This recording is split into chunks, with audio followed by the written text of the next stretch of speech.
यड्राव सभाचं वातावरण फुल आहे इथं. आड्यामध्ये फरक आहे. बंटे पाटील ऐकत नाही.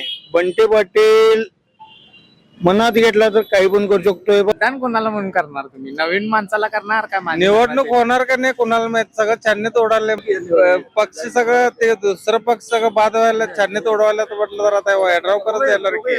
नमस्कार, स्मार्ट इचलकरंजी मध्ये तुमचे स्वागत आहे. पूर्ण कोल्हापूर जिल्ह्यात इलेक्शनचं वातावरण आहे आणि इलेक्शन लागू झालेलं आहे.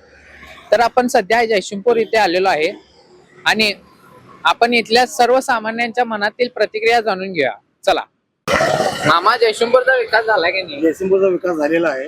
आमदार राजेंद्र यड्राव साहेबांना ड्रेनेजचं काम, स्टेडियम असून दे, बाकी पूर्ण जयसिंगपूर परिसराचं काम झालेलं आहे. यड्राव सभाचं वातावरण फुल आहे इथं आता सध्या. तर बाकीचं पॅनल अजून नाही आहे.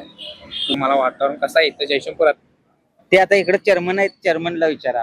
राजश्री शाहू विकास आघाडीचे पॅनल निवडून येणार. जयसिंगपूरचा विकास झाला की नाही, काय वाटते तुम्हाला याबद्दल? जयसिंगपूरचा विकास फक्त यड्रावकर साहेबांमुळे झालेला आहे. तुम्ही नवीन चेहऱ्याला मत देणार की माजी नगरसेवक आहेत त्यांनाच परत? नाही, जुने पण आहेत, व्यवस्थित काम पण केले आहेत, पण नवीन जणांना पण जरा संधी भेटायला पाहिजे. कॅमेरामॅन प्रथमेश, मी पार्थ कुंभार.